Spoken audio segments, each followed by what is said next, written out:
take a bite, and then I wanted more. Baby, just take a bite. Hey, you've just tuned into the very first episode of Pop Teeth. I'm Mimah, and this is where we talk about music, creativity, life, and all the behind the scenes stuff nobody tells you when you're chasing the dream. Whether you're a music fan, a fellow artist, or just curious about the chaos behind the pop industry, welcome. Let me take it way back. The first time I really felt music, I must have been about quite young. I'd say maybe like 4 or 5. I started doing performing arts when I was about 4 years old. It's where I met my best friend at baby ballet. So I guess like music was always a part of dance. You're always kind of learning rhythm quickly, and you're just around it a lot. So a lot of classical music was around me when I was younger, and my dad's a classical musician as well. He used to play the organ in loads of the cathedrals around the UK, and I'd often like have to go with him. So a lot of like church music, a lot of classical, and he'd also conduct, so there'd be a lot of classical concerts to go to as well. So I was kind of introduced to quite not mature, just sophisticated music from quite a young age. Just hearing it, I didn't really like always want to put it on and stuff like that, but I was just around it. And then my most significant memory is when I was, I don't know, I was in primary school and I was like cognizant enough to know what I was doing. I remember going to Asda and I was with my mum, and she said, you can pick 2 albums, you can pick 2 CDs whilst we're in here.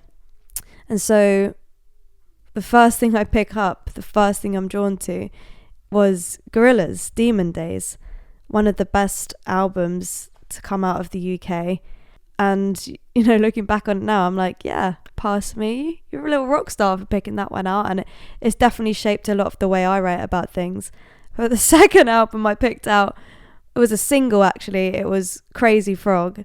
And I just loved that earworm. And like literally sat here right now, I'm having an epiphany that maybe a lot of like my electronic influences have come from that single. I remember the cover, it was orange, it had the frog in, and remember the frog was like Winnie the Pooh, he only had a top on, and then they blur out his like, you know, yeah. And I just thought that song was so dope.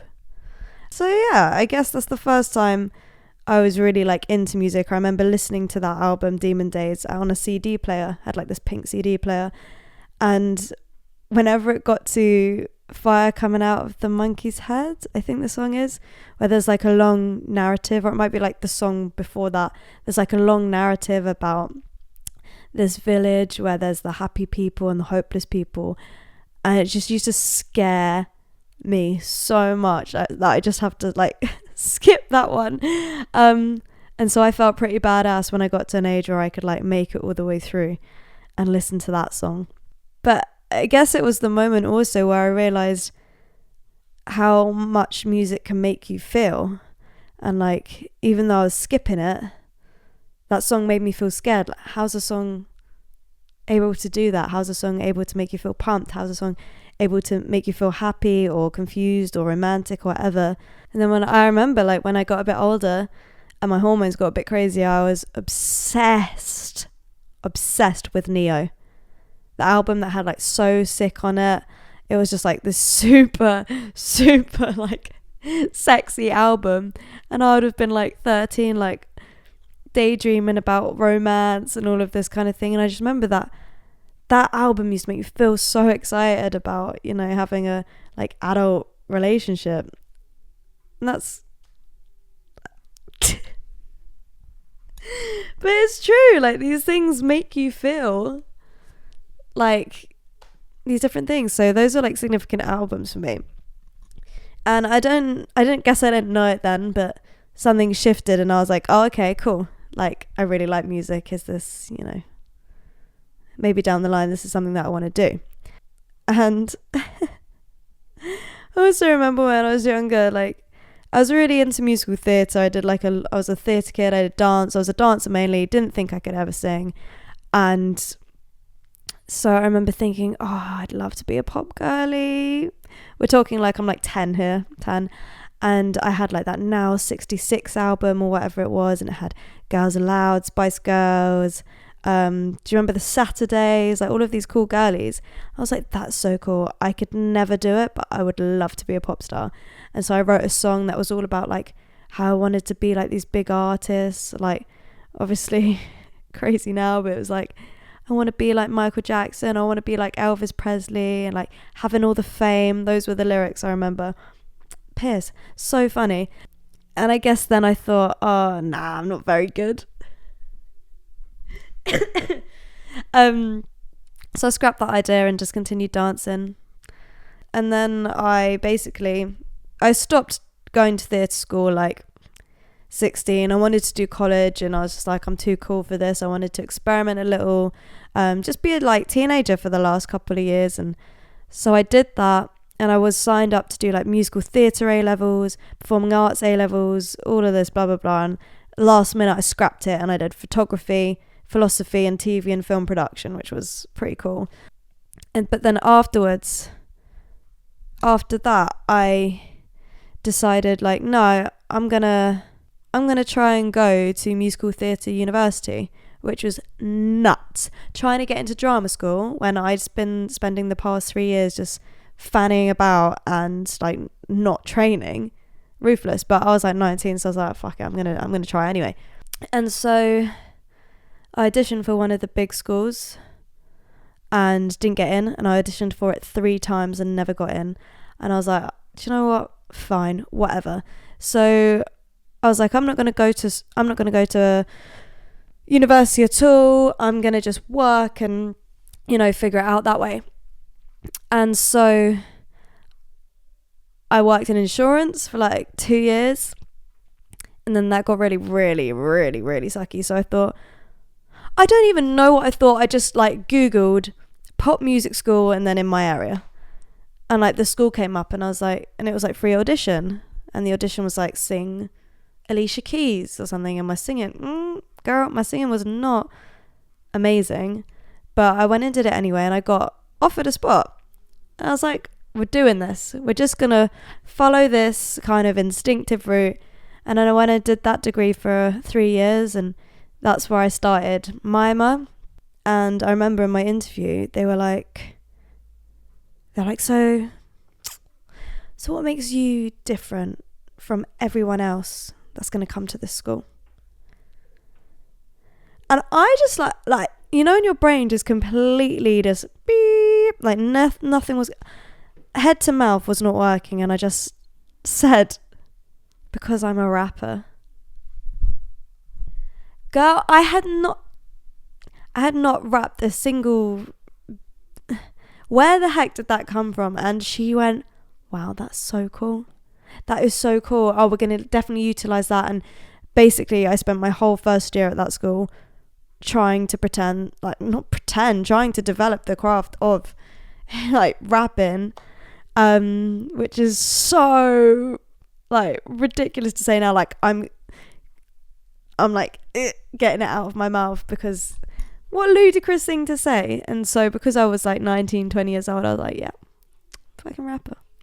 And so that's what I do. And I think, you know, I got like kind of good at rhythm and like writing and stuff like that, but I wouldn't say I'm a rap artist and that's, you know, my craft and everything. But at the time, I think I was hiding behind that to avoid singing as much as possible, because all the girlies around me were amazing, and I had to do something to kind of distract from my singing voice. But whilst I was doing that, behind the scenes, I was really trying to train hard and develop my vocals so that they were strong.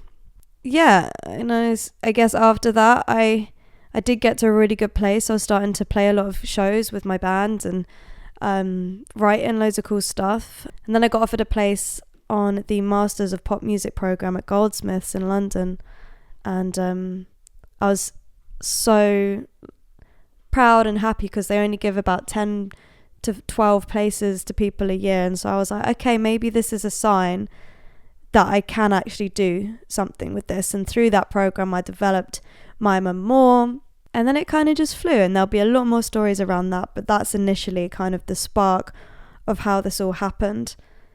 The logo is a crocodile because they're my favourite animals, and they're badass, and they're dinosaurs, and you're not going to go up and try and stroke a crocodile. And I feel like that's how I want my music, or like me as an artist, to be approached, kind of like with caution. Like, think about what you're about to engage with, you know? So now I'm going to talk a little bit about kind of the struggle and sacrifice. You know, it wasn't, and it still isn't instant. I've been doing this for about 8 years, around 7 or 8 years, and it's not something I can live full time on financially. It's not something that I'm doing all the time. It's not something that I clock into all the time. I could have chosen a safer route with my career. I could have stayed in a 9-to-5 whilst I was writing, or, you know, starting out as Mimah and playing all of these cool things, like even playing a festival and getting cool jobs doing adverts and all of this. I was still working in an office, and I was working in marine insurance at the time, part-time job, and working there for a year put a lot of money into like my pension without me contributing. I got so many perks, like the pay was ridiculous. But every time I went and sat down, turned on that computer at work and sat with everyone around me, like a little part of me did pass away. And it made me really mentally unwell. Like, I wasn't, you know, happy. I wasn't fulfilled. I wasn't thriving. And I would just be, you know, like avoiding work or crying. And, you know, that's not good for their company either. So, but, you know, those jobs are inviting when you're a starving artist. You think, oh, I'm working so hard and pouring all my emotions into these songs that only a few people are listening to, or I'm having a small crowd. But I don't know, playing to 10 people and making like £20 out of it was way more exciting to me than staring at a screen and, you know, answering, like working for others who didn't quite appreciate you. Do you know what I mean? Like, there's always been times where you think, oh, I'm struggling and a little bit of extra money could really help right now. But I've kind of detached myself from money as much as possible, which is a blessing and a curse. It means I'm not motivated by it. I don't make moral decisions because I want it. But sometimes my kind of carelessness of it makes me not organize it properly. That's probably a conversation for another day where we can like focus in on money. But, you know, I was speaking to my boyfriend about this, and it's like, you can either struggle a bit now by not having money and feeling like, oh, I wish I could have a bit more security, but enjoy the process of what you're doing and really build something you care about. Or you can wait till you're older, and yeah, okay, you've got a really fat pension and you can go on holidays and stuff, but you've spent your whole life doing a job that you feel you have to do, or something that just doesn't excite you. And the greatest currency to me is my time. What do I want to spend my time doing? I want to spend it making art. I don't want to spend it in an office. So, you know, it's not hard. I think, you know, if everyone had financial security, there'd be a lot more artists out there. God bless. I think that humans are meant to create. But unfortunately, the world doesn't work like that. And if you are an artist starting at the beginning and you realise the kind of harsh reality of not having too much financial security or not having consistent jobs lined up, then I would say, you know, your business can only grow if you keep going. So if you can endure kind of the sticky, tricky starvation of it, then you can make something pretty cool. I just think, you know, people don't really get that sometimes. That is part of the deal. Unless you've got some money behind you, or you know, you get funding. Funding's also a really good option. You are going to have to work really hard for not a lot of money. And you've just got to love what you do in order to do that. Now, doing some research on kind of what I wanted to talk about, there was a question that popped up that was, what was your breakthrough moment? And I can't really say that I've had one. I'm someone with my career who has been very intuitive, very instinctive, followed kind of what's made me feel good, just stayed open to opportunity and not stayed fixed on a certain end goal or a certain desire. It's good to have like a focus on, what you want to achieve, but it's never been, I really want to be mega famous, or, I want to make so much money. It's just been like, okay, I like making this stuff, so I'm going to keep doing that, and I'm going to talk to other people who like making this stuff and see kind of what connections you can make and what opportunities open up like that. There was no breakthrough moment. The only thing I can talk about in relation to this is kind of how I deal with the ebb and flow of the industry. There's going to be times where your career is really going well. You'll get a job, it'll pick up, things will keep opening, open, and you're like, right, I'm riding this wave, sick. And then tumbleweeds. Good few months of like nothing coming in, and that's the ebb, right? But you're also 99% going to feel like that with the music that you make, and I think that is intrinsically linked to self-esteem as well. So hear me out. Sometimes I think I am the most creative genius of all time. In my own little world, in my own little head, I'm allowed to say that. I'm allowed to say, this song is epic, it's everything I wanted, I'm so cool, oh my god, I can't believe I wrote that lyric. I could look at the same song a few months later, a few days later, a few hours later and think, this is the worst piece of crap I've ever written, right? It's the ebb and the flow. You're gonna, feel good about stuff one minute, feel awful about it the next. And I think that also is reflective of how you're feeling. If I'm in a good headspace, if I'm feeling confident and, powerful, my music's always going to sound good to me. If I'm not feeling very good, if I'm feeling a bit kind of neglectful of myself, then it's going to sound awful. And the greatest thing, maybe this is my breakthrough moment, the greatest thing I ever told myself was, the ebb and flow is going to happen, and you've just got to let it happen. It's okay to not like your music some days. It's okay to feel like you're not fully in it some days. That is okay, because the flow will come back. And I think for me personally, never fighting when things aren't going super smooth and just allowing some space with it has been very beneficial to my work. Like I said earlier, the only time this project's going to stop is if I stop. So taking a break isn't stopping. Like sometimes I get such intense social media burnout. I hate doing social media.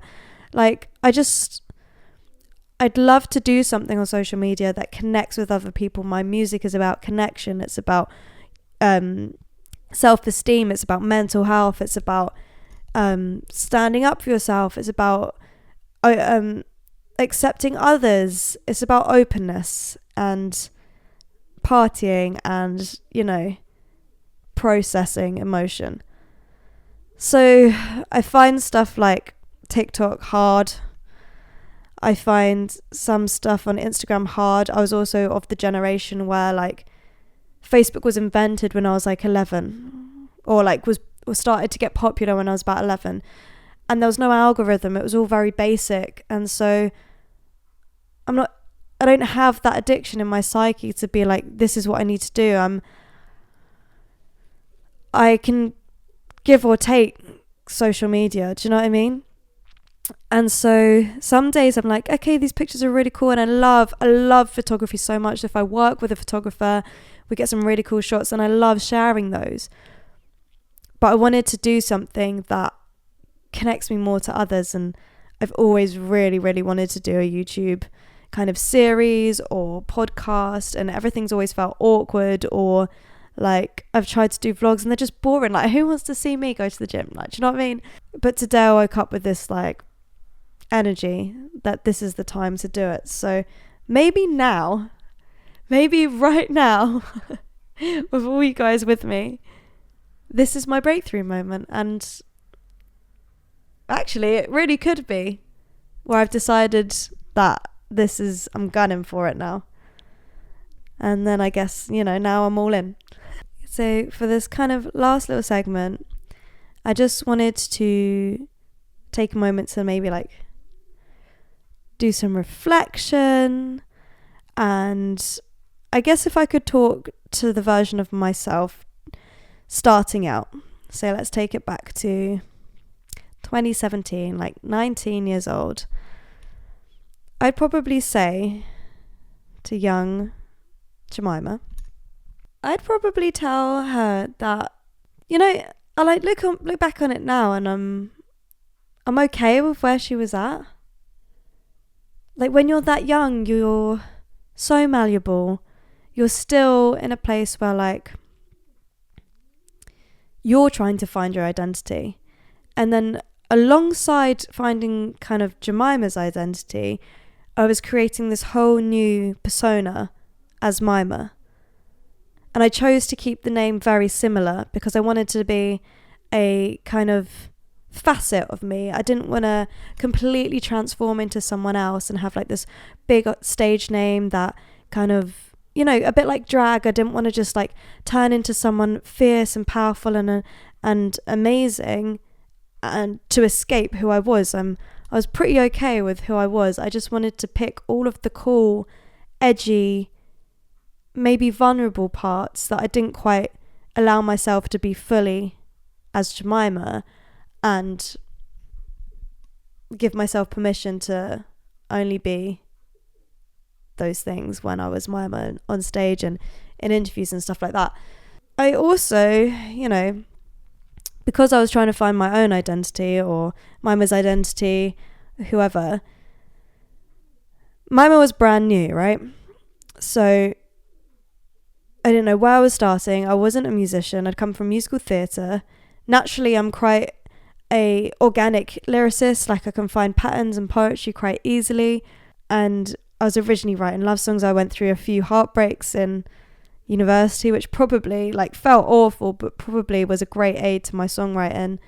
And at the time, in pop music, trap was really in.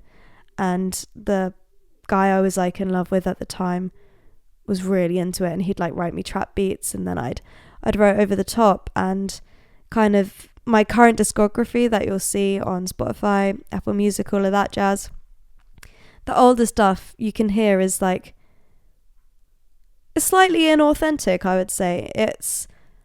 I was experimenting at the time, and I was trying to do what was cool and trying to assimilate accents and stuff like this, and I, if I could talk to my younger self, I'd just say like, that's fine. Like, keep experimenting with that, and it's okay to figure out your heartbreak and put that into a song. But as I've grown older, what I've realized is you can write about more than love.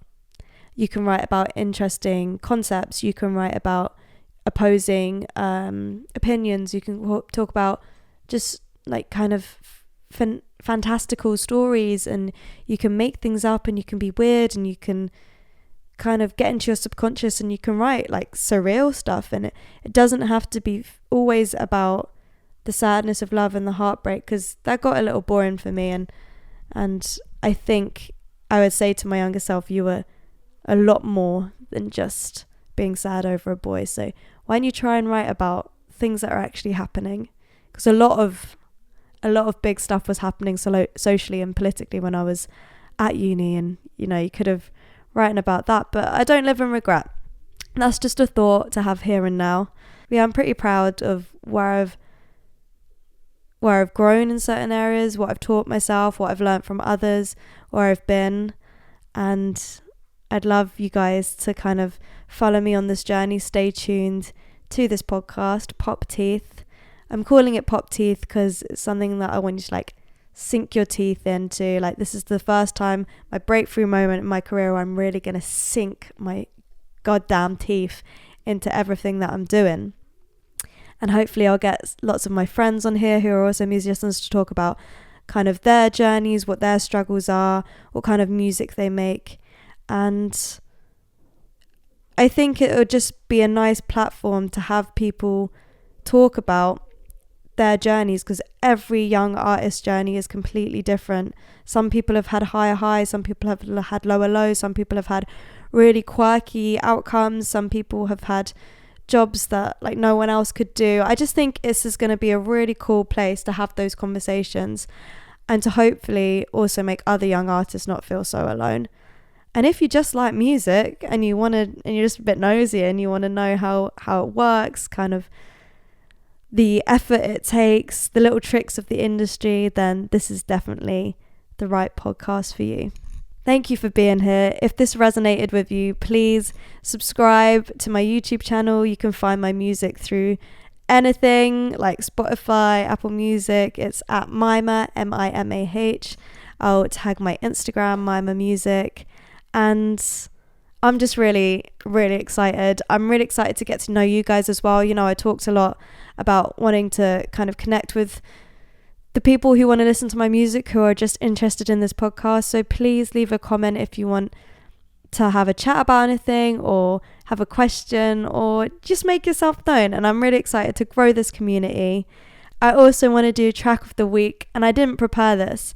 So track of the week this week is going to be Born Again by Lisa featuring Ray and Doja Cat. I know it's been around on the charts for a couple of weeks now, maybe a few months. I couldn't tell you. When did it come out? 3 months ago. But I just think let's kick this off with 3 really powerful, cool women of the pop industry.